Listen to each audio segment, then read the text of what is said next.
Good evening, visitors. Welcome to the Australian War Memorial's last post ceremony.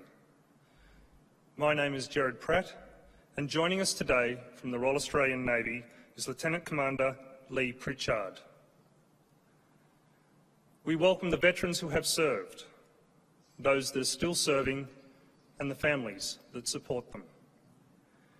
We acknowledge the members of RSL and Services Clubs Association, RSL Victoria and RSL Queensland, who are watching the broadcast of this ceremony across Australia. During the ceremony, wreaths will be laid at the base of the Pool of Reflection by visitors and students on behalf of the following schools: from New South Wales, Malabar Public School, and from South Australia, Ceduna Area School. I'd invite you all now to please stand and join in singing the National Anthem.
Please be seated.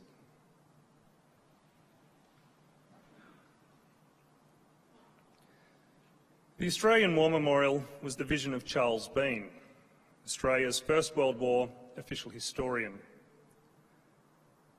Bean landed with the Australian troops on Gallipoli and stayed with them at the front through until the end of the war. The idea of this national memorial and museum came to him at Pozières, France, in the depths of the bloody fighting of 1916. Bean's idea was that this would be a place where families and friends could mourn their loved ones buried in faraway places.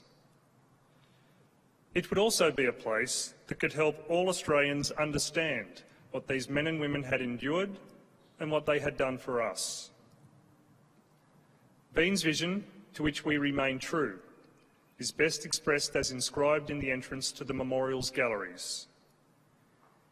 Here is their spirit, in the heart of the land they loved, and here we guard the record which they themselves made. Tonight, we will read the story behind just one of those on the Roll of Honour, which lists the names of more than 102,000 men and women who have given their lives for us in war and operations for more than a century. But first, we present a lament, Flowers of the Forest. Wreaths of floral tributes will now be laid at the base of the Pool of Reflection.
Today we remember and pay tribute to Sergeant William Cole. Born Wilfred Holbrook Cole in 1888 in the town of Carisbrook, Victoria, William Cole was the first of 4 children born to William and Esther Cole.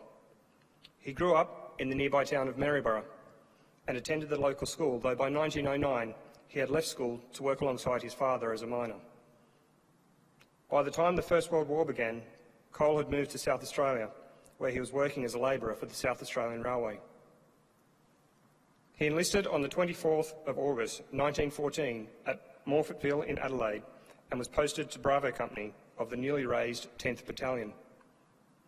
After his initial training, he embarked on the 20th of October 1914 aboard the transport ship Ascanius.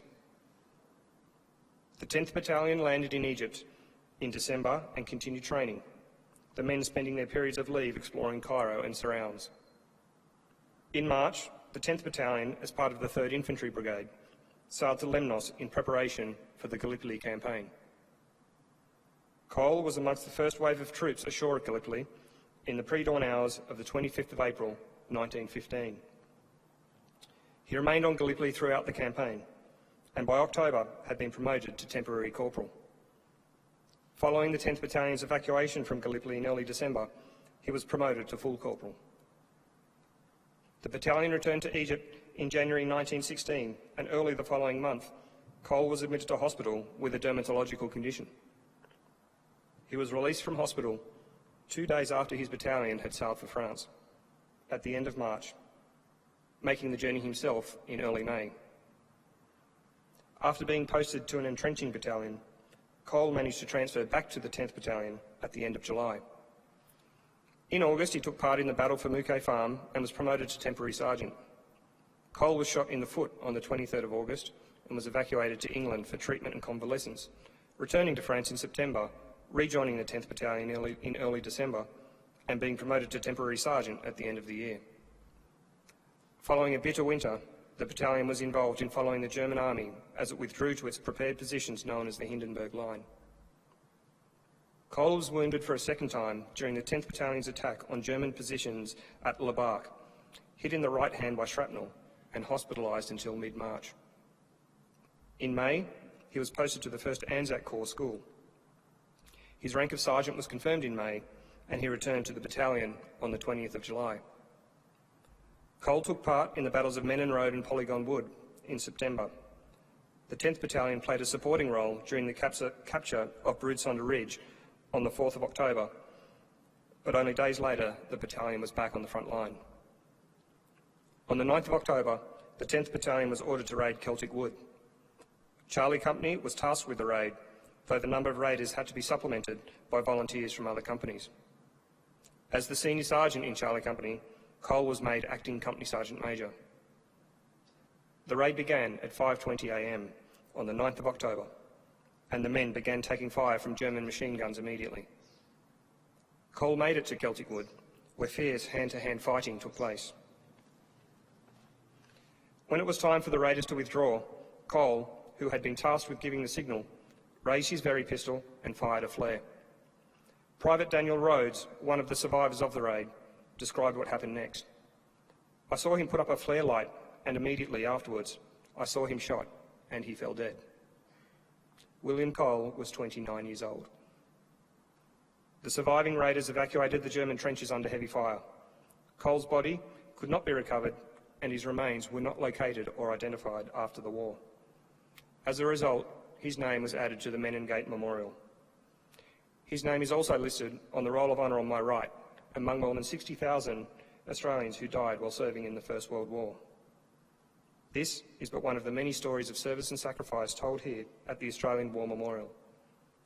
We now remember Sergeant William Cole, who gave his life for us, for our freedoms, and in the hope of a better world.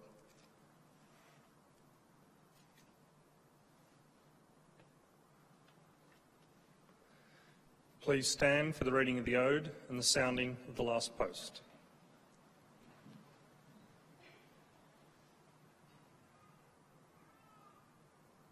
They shall grow not old, as we that are left grow old.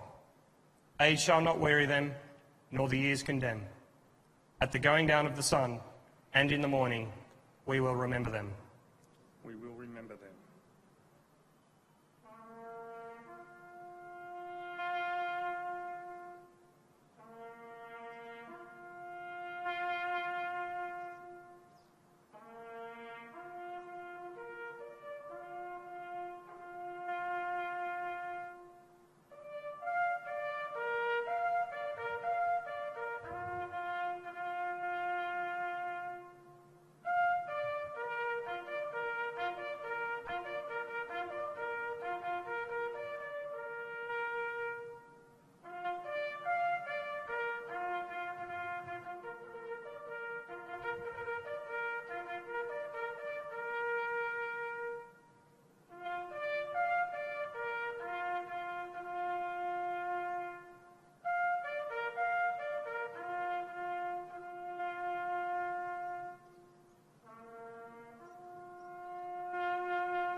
Lest we forget. Lest we forget.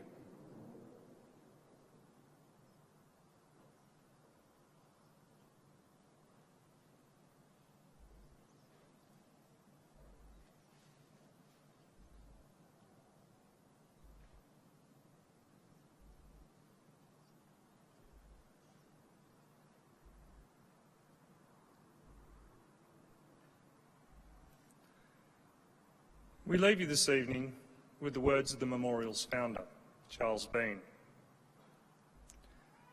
Many a man lying out there at Pozières or in the low scrub at Gallipoli, with his poor, tired senses barely working through the fever of his brain, has thought in his last moments, well, it's over.